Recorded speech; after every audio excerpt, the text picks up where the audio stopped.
afternoon to everyone. A very warm welcome. I apologize for my sore throat, but I have been personally, individually welcoming for a very, very special occasion, which is going to get more and more special year after year. And the people who are making it special, you, all of you. I can count the number of countries here, so you can pipe in if I'm missing something. I'm delighted to receive a huge delegation from Morocco.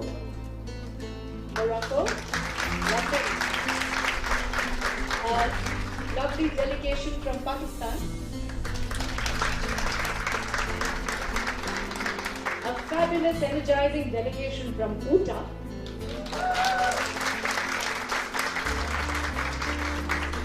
Are the ladies from Canada here? Some of them, maybe they're on their way. The ladies from France are in the dining hall and they're just making their way here. And of course, from individually, we've got from Poland, we've got from Philippines, we've got from Zambia, UK, really the list goes on. Australia, thank you. If I'm missing something, and about 100 more people are joining us tomorrow. Lovely Kuwait, California, here you go. Please help me. Excellent. So it's wonderful really, and the whole idea, as you all know, as part of the All Ladies League, is to create an interconnected world of women where all our hearts can beat as one. And it's possible. Whenever there's a new vision, leaders arise, people arise, and each one of you is testimony to our collective faith in this vision. It's challenging, but it's possible. And all of us are going to bear testimony to this massive shift that is taking place in our consciousness. We want to bring in the consciousness of love. And that is why, what could be better than connecting the hearts of women across the world? And that's what I'm going to do year after year.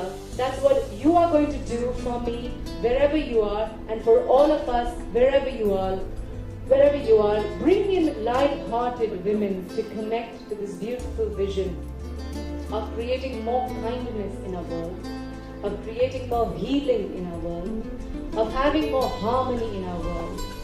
We are going to be having some lovely sessions today, the curtain raiser, warming up sessions, heartwarming sessions, mind-opening sessions, so that we are all prepared to receive all that's happening in the next 5 days on a wide variety of subjects. People have been telling me, how did you think of these subjects?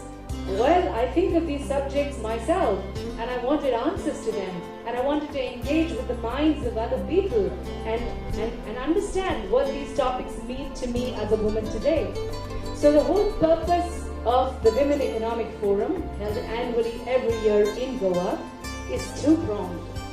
One is to empower our thought leadership, to know our minds, to have a point of view, to have an opinion, to have a perspective, to be able to think through the pros and cons of a variety of subjects so that we can be engaged in a variety of spheres with robustness, with vitality, with energy, with enthusiasm.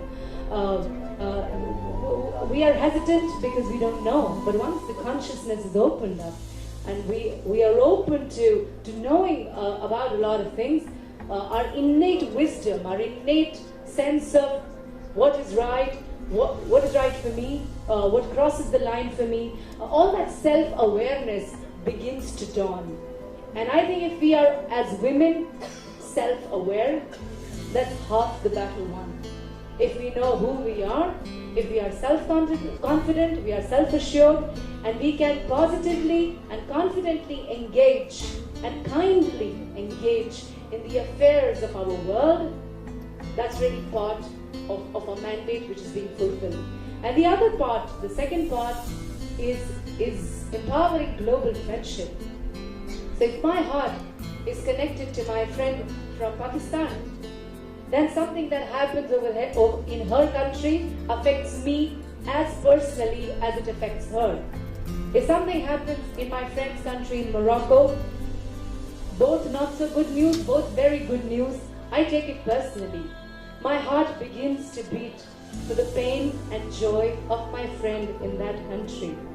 And that's so required of the world. People ask me what's so unique about the Old Ladies League. And my answer is a two-word answer: the blood group. The blood group. We have the same blood group. And this blood group is called positivity, enthusiasm, energy, kindness, caring, all the qualities of the heart that remain latent within ourselves. That's what I want to draw out from every woman's heart and pour it into this collective purpose of having more love in our lives. Because having more love in our lives is the single most antidote to curtailing the forces of divisiveness, mistrust and fear that we see simmering all around us in our lives. So we're not going to stop them because we can't, but we're not going to stop ourselves either. We're going to walk on, hand in hand, heart with heart, on this very sacred mission, and we're going to leave behind our small selves for a very large cause that is going to bring out the largeness, the extraordinariness in each of us. I believe in this dream, and I know each one of you who's here today for this, from miles and continents and seas across, believes in this dream as much. So I'm very heartened because to see all of you, and I must also place on record my great appreciation for all my sisters in India who have also come from all parts of India, from Chennai, from Bangalore, from Jaipur, from Pune, from really the four corners of the country. And I must also put my deepest regard for the great opinion makers in our country. So we are very fortunate to be joined by, I can see Bhupender here. He's made out time to be with us for a couple of days. For all of you who are not from India, he's a star on Indian television. And we watch his programs, we wait for his programs, his interviews, his talks with a variety of leaders in India.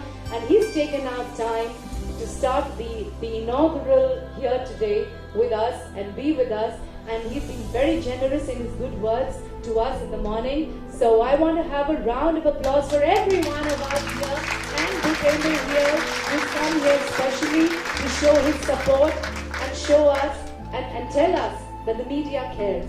And he's here. I know the media cares, and I also know the media is also looking for these positive surges, these new dreams, because frankly, we're all saddened to hear what all happens to women who are in vulnerable positions all over in the world. And to see the strength of women coming out, to see this collective self of women emerging as a new tidal wave of consciousness, believe me, everybody is happy, including the media. And so, without much ado, we're already behind schedule by half an hour. So I will take the liberty to compact the sessions by about 10 minutes or so that we continue to remain behind schedule by half an hour and not more than that. But anyway, we're ending the day with the river cruise, so even if it goes a half an hour or quarter, more than that, I'm sure it'll all be for the good. So once again, a big welcome to all of you, and just one little message to each one of you. Just make the most of it. It's not every day that a mammoth miracle like this manifests on planet Earth. It's happened for a very special reason, and it's happening through very special people. Make it your own. Make it truly special. Thank you very much. The very first session is on religion. New approaches needed for interfaith understanding and accommodation. New approaches to restore interfaith understanding across the world. What may these be? To address these issues, I call upon the moderator for the session, Bhupender Chauvin, please. Huda Sahibri from Morocco, Musarrat Qadim from Pakistan, Radhika Budwar from India, Magdalena Sierebesta from Poland, and Rand Schneiderman from US and Israel.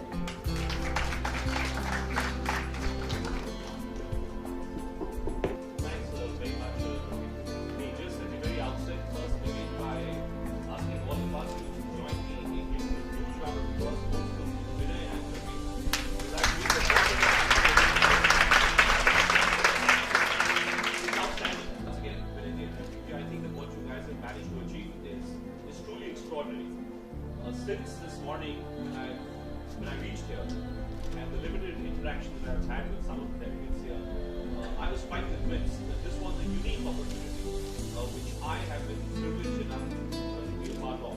And I think Harbeen is absolutely right when she says this is a miracle, and all of us should make the most of this miraculous opportunity which has been created by the Lord. I think the topic which has been chosen to kickstart this series is also very, very important and relevant for each and every one of us who is here. Religion, intolerance. How often we see from across the globe, different parts of the country, individuals losing their lives, individuals suddenly going astray, getting the real essence of life.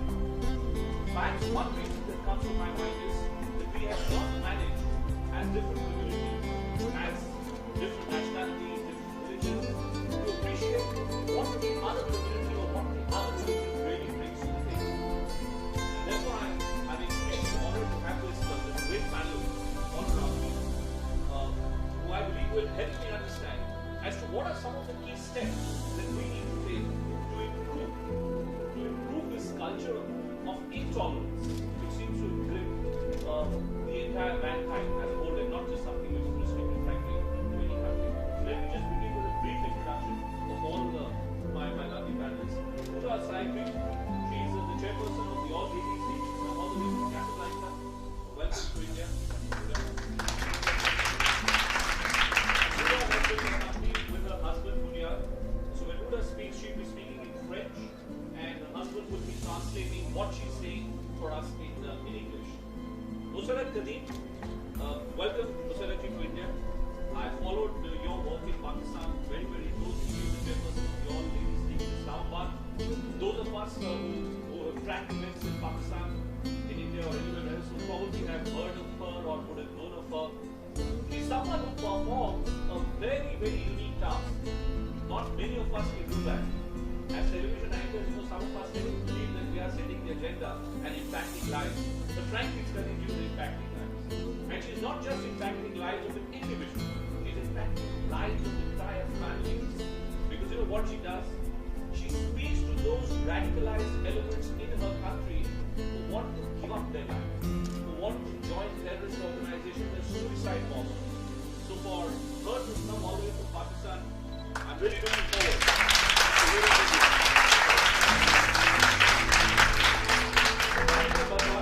She's the vice chairperson from Pune of the All Ladies League, and someone who is a very familiar voice both in television as well as in print. She speaks extensively on new communication tools, on sensitivity and conflict management. Welcome to you. She's the chapter chairperson from Poland of the All Ladies League, the global PR and communication specialist with wide experience in countries like UK, US, and Poland at national, state, and local level. Welcome. And then all the way from Utah, Rand Cinnamon. He's presently working as a managing director in Entertainment at New Jersey.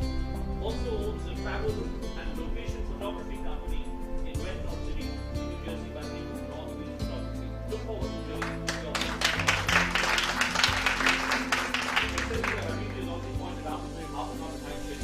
without wasting any time, let me just set the stage open. What we'll do is we'll hear from the panelists, maybe 5 minutes each, and then if any one of you have anything else to add or any questions to raise, we'll try and see how best we can answer those questions. So why don't we begin from the lovely Miss Casablanca all the way around to the stage.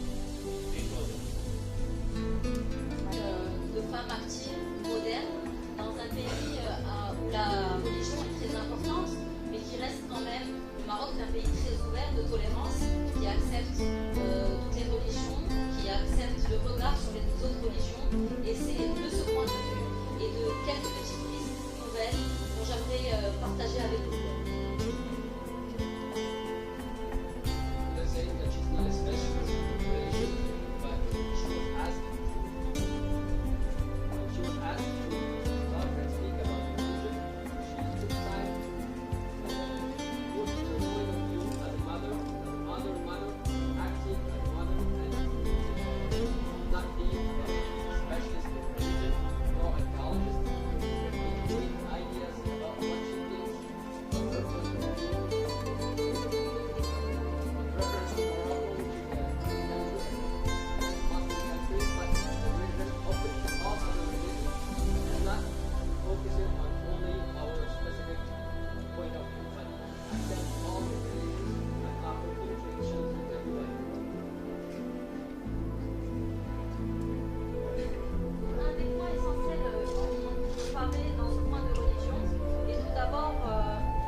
Et le premier référentiel, c'est cette religion-là. Donc plus qu'une prise de décision de quelle religion je choisis, c'est plus quelle religion m'a-t-on transmis. Well, speaking about the religion, like when we talk about religion, we're mainly talking about what our parents, what our family and all people around us have transmitted us. But we don't get to choose when we inherit the religion from one generation to another generation. Le plus important pour moi, c'est à la base l'éducation des jeunes enfants. Dans mon pays, en général, on va avoir des cours d'éducation islamique ou alors du catéchisme, donc des cours de judaïsme. Ce qui me paraît essentiel pour ne pas méconprendre les autres religions, c'est peut-être d'avoir des cours de découverte religieuse où on s'écrit un petit peu tous les monuments, les reliquats des autres religions et essayer de comprendre en quoi toutes les religions se rejoignent et non pas en quoi elles diffèrent. Et plus, avoir une vision globale, je travaille avec des enfants handicapés, donc des enfants très différents. Et j'ai appris à travers mon travail que la différence est une richesse. Donc plutôt que de percevoir cette religion comme quelque chose qui nous oppose et nous sépare, montrer aux enfants que en fait la religion a un message unique qui est des valeurs humaines, mais surtout l'amour de l'autre, l'amour de soi, et dès le plus jeune âge, donner cette vision-là avec la possibilité d'un libre arbitre et d'un choix propre de sa religion.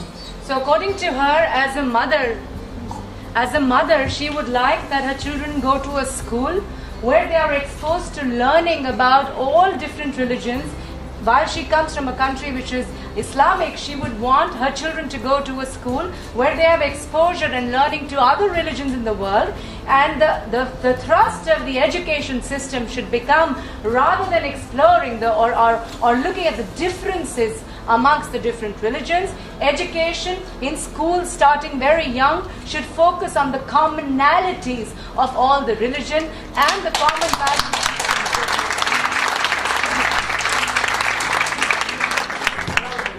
Je m'intéresserai là maintenant à une autre approche qui est intéressante. Au Maroc, tous les ans, il y a le Festival des musiques sacrées du monde. Et c'est un festival maintenant de renommée internationale où on va inviter plusieurs musiciens, artistes, pour non seulement chanter, mais aussi expliquer des textes sacrés, communier autour de la beauté de l'art et essayer un petit peu d'échanger des avis, des messages de paix. Donc comme nous sommes là tous réunis pour ça, je pense qu'à travers l'art, il y a un art avec un grand A, mais aussi plusieurs façons de le voir, comme la religion. Il n'y a pas une seule religion, mais une façon de se l'approprier. Donc peut-être organiser des moments comme cela, à travers des chants religieux, peut-être la calligraphie qui est présente dans toutes les religions, et à travers ça, percevoir que ce qu'on pense nous sépare, en fait nous réunit plus, à travers plus de richesse de connaissances, et nous joindre avec un seul message qui est la religion, c'est d'abord aimer plus qu'autre chose. Lovely. So what she's saying is in continuation of pushing the consciousness of what connects us more rather than what divides us, she would want more forums like this one. So that's one more.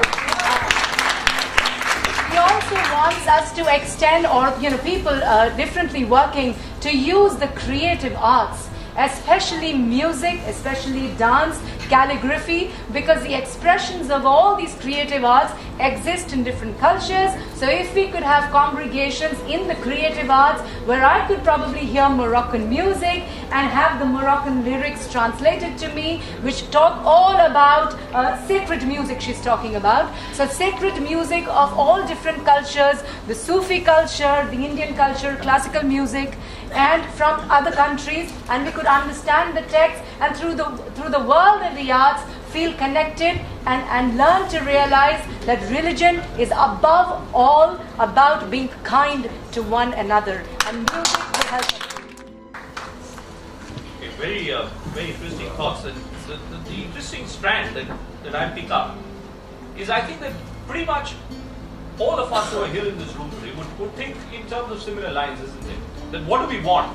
We want a better future for our next generation. We want better education as parents, as mothers, as sisters. We believe that if we can create a world, a society, where it is possible for everyone to have access to some very, very, at least basic infrastructural requirements, and I look at education as one of the fundamental issues at hand here, I think that we would have taken a long step, in terms of ensuring that we are creating a world which has some element of optimism, some element of positivity. Radhika, what do you think about this? She says that as mothers we want education. I mean, isn't that what everyone would want? Why do you believe, whether it's Pakistan or it's the Middle East or whatever, why is it that there is this sense which is gaining ground that it is impossible literally for women to have access to similar educational tools which will be accessible, let's say, to men? The first thing really that comes to mind as a mother is, I have a daughter who's 28. So I grew up myself in an environment which deals actually with war. My father was in the Indian Army. However, the amazing thing about the Indian Army was that all of us grew in an environment where we were multi-religious. In the sense that every unit had a temple, had a Gurudwara, a Sikh Gurudwara. It had a church. It also had somewhere where Muslim troops could go and pray. So I think because of that, almost, or let's say every one of us, while we knew that our fathers and the people, the men around us went out for, they went out in wars and they defended the country and all of that. But when it came to religion, we grew up as children who deeply respected each religion. And I think that really comes about from this fact. And that is where I think each one of us, each woman in this room needs to be responsible for, really is, what kind of an identity are we giving our children?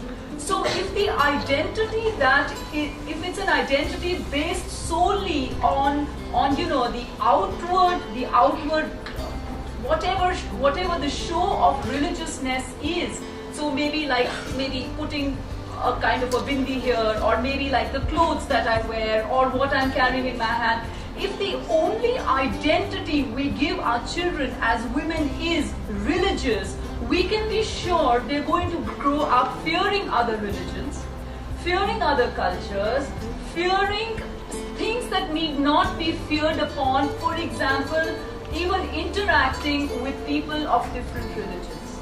My belief truly is that if the identity is based on human values, if it is based on what each one of us, like Bhupendra just said, each one of us, each woman in this room, men as well, I'm sure, are looking for peace, we're looking for support, we're looking for the values of decency, basic human decency. So when all of that is the same, the one thing that I think we all go back and change is what kind of very, very conscious effort are we putting into giving an identity to our children, whatever the age that it could be. What are we trying to tell them? Are we telling them that the differences are not based on religions or on seemingly different aspects of life, but differences really come from us not knowing enough about other cultures, about other religions, about what we call erroneously as class, color, creed, etc. But one question which comes to my mind before you pick up. You're trying to suggest that religion could very well end up becoming a tool for people to come together, right? Absolutely. But in reality, look at what religion does. Yes. My question to you is, and I ask this question to myself sometimes, that for instance, in Hindu religion, we wear a sacred thread around our wrist, which is supposed to bring good luck to us. Now, one of these days, while I was doing a television program, inadvertently, I didn't realize that I had the thread around my wrist. And a viewer pointed out that, listen, when you are addressing people across the country, do not display your religious identity. Now, my question to you, therefore, is that what works better? An open display of religious identity will bring people closer, help us understand each other's religious viewpoints, or should we shun this open display of religious identity, religiosity? So if we talk about openly shunning, any identity, religious identity, we're looking at something that perhaps is going to hurt people. One. Second, perhaps is not doable. Maybe a certain section of people may be able to look at it and say, okay, yes, I'm going to take this forward, and that's great if they can do it. But I do know that really for women, all of us over here are women who perhaps right now live a little more privileged lives. I work a lot with women who really do not have even the option of not displaying those. It's a part of their, they would perhaps, their bones would be broken, for example, if they would be dressing up any differently. And so the problem is not in the person perhaps who's dressing up differently. It is in the perception of the people who are perceiving them to be different.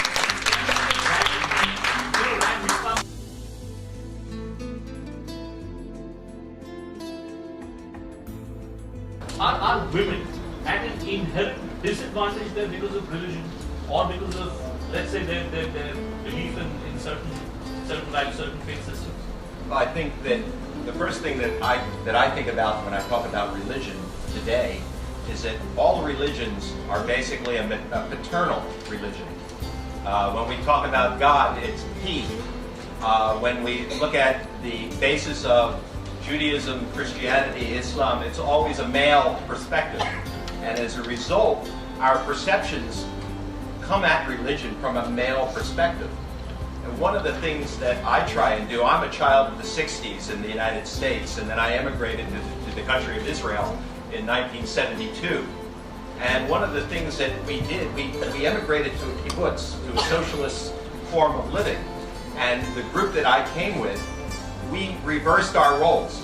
When we went to live on kibbutz, the men chose to take the women's role, and the women took the men's role in the jobs on the kibbutz.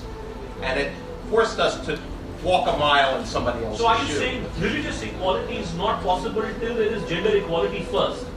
First, you have to have gender equality before you have religious equality. That's why I began this session by saying that we should all look to identify maybe a couple of points which we can take with us, when we all go out of these rooms, and what is it that we can do to ensure that it ends up in some way or the other, at least a ginger step, small step towards creating a more equal society. How about you? You come from Pakistan, and there is so much that we hear in Pakistan about Pakistan and India. We have our own perceptions of Pakistan. Many of us may believe that, journalists at least believe that Pakistan is a rogue state, that the civilian administration is not in control there. How does someone like you, ma'am, how does someone like you actually work on the ground with children who have been affected, perhaps because of these religious disputes? How do you reach out to them? How difficult is it? I think, thank you very much for giving me the opportunity. basically I believe that somehow when you look at, globally, a religion has been hijacked.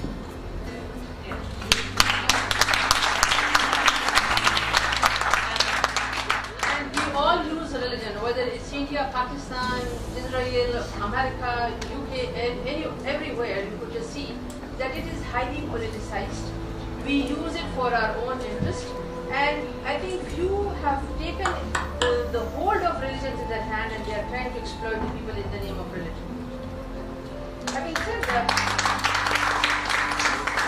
I think it has, I believe, because I've been working across ethnic, sectarian divides, and of course religious divides in Pakistan and globally as well. And my take on from my experience is that all religions in the world, they have three fundamentals in common: humanity, peace, and love. But unfortunately, the majority of people who believe in these three fundamentals, they are silent. And the few, have taken it as to just lead the religion on their own. They don't follow the majority. They don't lead the majority. They are not the spokesperson of the majority. And I think here, the silent majority, like us, we have to stand up. We have to speak up. And now I'm going to actually respond to your question. Basically, when we started this work, which was a very uphill and tumultuous task that we took on ourselves, that we are going to work with the radicalized youth of my area. I belong to the northwest part of Pakistan, which borders Afghanistan, and which is conflict prone, which is conflict affected, and which is, of course, you must have heard about the violent extremism that has grappled that community for almost 10 years. So we started with the mothers, and I really like my sister Huda and of course you, that it is the mother who actually instills the religiosity, the religious belief in her child. But when we started working with the mothers, we realized that it is this very innocent mother who needs to be educated. But first, her critical thinking must be developed. And her critical thinking led her to believe today that earlier she used to actually enjoy or rejoice over the martyrdom of her son when he would blew up himself. Today, it is the same mother who brings not only her son back home from, of course, the wrath of extremists, but also the sons of her neighbor and her sisters and her other family members. So I think the part of women here is so important. So we need to empower women at all levels, both economically, politically, and socially. And this is, I think, no religion forbids the empowerment of women. And I think all means the all here, we need to take two lessons back from here. One, and this is the recommendations that I'll give, because I think education is the answer. We need to make education inclusive. We call it peace education. I was speaking in the UN General Assembly a week back, and I said, what do we mean by peace education? Education has to be inclusive. It means that we have to actually teach our children that we need to respect all education, all religions in the world, no matter where they are and how they are being professed. Secondly, I think media has to play its role. Its role is so important, and it is through media that we can address some of the stereotypes. And believe me, it is the media who can really break or crack those walls that we always talk about. Somebody has to hit it. Somebody has to come up. Unfortunate part is we never have actually entered into a discourse around it. We don't publicly discuss it, that yes, your religion says this and my religion says that. We actually conducted sessions with Hindus, Jewish communities globally, and with the Muslim, with the Christians, and with different faith leaders in the world. And when they sit together, they don't know about each other's religion. At the end of the day, they say, oh, I had no idea that your religion says the same. So I think the commonality has to be drawn from the different religions. But secondly, we as social workers, as educationists, as policy makers, as member of the civil society, as business community and media, we have a responsibility to save our world from the scourge of war based on religion.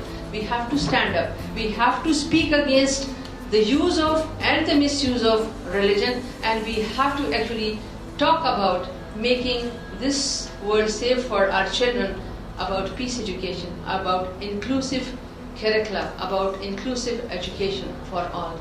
Thank you so much. Sometimes I wonder whether we know enough about our own respective religions. Sometimes I believe that one of the reasons for disputes to emerge between different religions is because we ourselves are not aware of what is the inherent message which comes from our religions. Magdalena, let's hear from you. We've heard Pakistan, we've heard from Morocco, we've heard from Philadelphia, India. How's the situation in your end? I would like to comment a little bit on everything.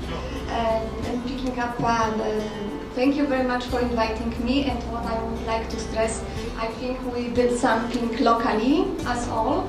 So let's try to do something globally as all women, all sisterhood, motherhood and womanhood. Regarding the point about what the gentleman was saying about parental approach to religion. In my understanding, I think that it could be very possible that so far we had a world based on patriarchal and paternal order. So that means that all economic, all financial, social, historical backgrounds were going based on wars and conflicts. I think we should, as women, and women have more feminine energy, which is more compassion, collaborative. We should, and more peaceful. So going from that approach, I think that could be a start of a change. As we say that women are drivers of progress, agents of change, we could try. Regarding the situation for Poland, sorry that I will try to comment a little bit, not politically, but to show you how religion conflicts can influence political. If we are not careful, and of course interfaith dialogue is understanding beliefs of others, what stories can be, for example, created. Not longer than a month ago, we had a story, because we had an anniversary of Polish uprising, which was a Jewish uprising really in Poland, and Poland in majority is a Catholic country. Before it was more religions. It's coming back right now, but not in a very big amount. In April, we had a situation that the chief of FBI in the States, in Washington, said that the Jewish camps or the camps in Poland, right, were Polish. So I would like to comment on that. They were not Polish; they were Nazi camps, just based in Poland, right? And Polish people were prisoners in the camps as well. So this is just that if we will not be careful, how some conflicts can be created. We do have a growing Muslim community. It's not big, but in big cities, because they came because of work and Poland was open to the European Union. Of course, we struggle at schools. So it's going back to the topic of children and how children should cooperate at school and what's the place. I think we should have more tolerance and definitely place for all religions. Education and starting with mothers. But how does it happen? It's also simplistic, isn't it? That educate people, teach everybody. But how does it happen? I mean, if that was happening, surely organizations like, let's say, ISIS would not have come into existence. Or what's happening in large parts of Pakistan, women being shot dead simply because they dare not just to speak up, but they dare to lay their stake to very basic education. And then, they're not being allowed. How do we do that? It will need to begin at home, and the mothers will first have to be educated, and the mindset needs to change for the children then to follow. I think if that is done, and you begin at home, then the rest will be prepared. But what about men here then in this case? Unless you have a very sustained role which is performed by the mother, the father cannot do that, according to you? I think is more a friend to the son or the daughter, but the mother is the teacher. So I think in any household, it does revolve, even if it's a men's world, which we sort of would not want to, but it actually centers around the mother. Okay. So even the men in the house, I mean, it's this son syndrome which we, for example, we talk about violence, which is going to be the next topic. The way men treat the women is what they learn at home or what they see at home. So what you see at home is then what you use in the society. And that's where Rand's point becomes very important. Let us at least first aim to establish a society where there is greater gender equality. I saw someone raising her hand. You wanted to say something, ma'am? You were saying that you were wearing a string and that you felt conscious that you were a Hindu and all that. Somebody pointed out to me. It didn't strike me. So I think we can do what we want to, we can wear what we want to. Other people should have the tolerance to accept it. On this panel, there could be 6 people sitting from different religions wearing their own symbols. Everybody should be tolerant to that. Why not? Why should we be conscious? Secondly, do we ever stop to think, okay, your religion is this, mine is this, we teach our children also this thing, you are a Hindu, you are a Muslim, you are a Christian, you are a Sikh. What is the religion of the world as a whole? What one word? Humanity. Do we ever tell our children about that? Okay, the Creator has created the world. Fine, we are sitting, worshipping, all to our own ways and all pujas and namaz and whatever mantras we do.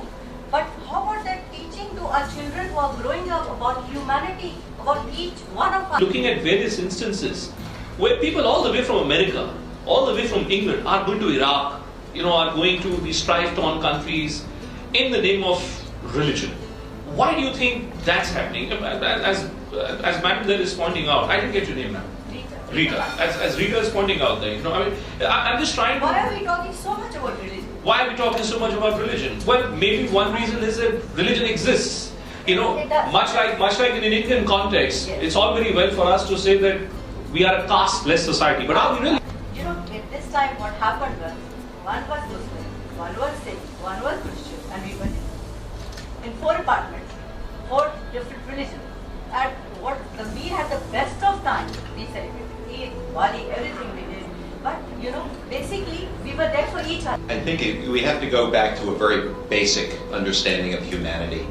And the one thing that I've learned after 40 years of studying the United States and the word racism, and I will get to your point, but we are all very egocentric. Everybody in this room is egocentric. And one of the things that we learn, if you're an alcoholic or a drug addict and you're going through the transition of becoming healthy again, the first thing that you have to do is you have to admit that you have a disease, that you have a problem. And one of the things that I would like to posture here is that every one of us in this room, whether you want to admit it or not, is racist. We all come from our own egocentric backgrounds, whether it be religion, race, nationality, or that sort of thing. So the first thing that we have to do is teach our children not to be so egocentric, and that everybody has a place in this world. And the problem with the children from the United States who are now going to ISIS and taking on radical religion is they have nothing else to hold on to today. And the educational systems, even in the United States, or I will posit that the educational system in the United States is failing because they are not teaching children how to be global. If you look at the comedy shows in the United States and they go out into the street and they talk to children or they talk to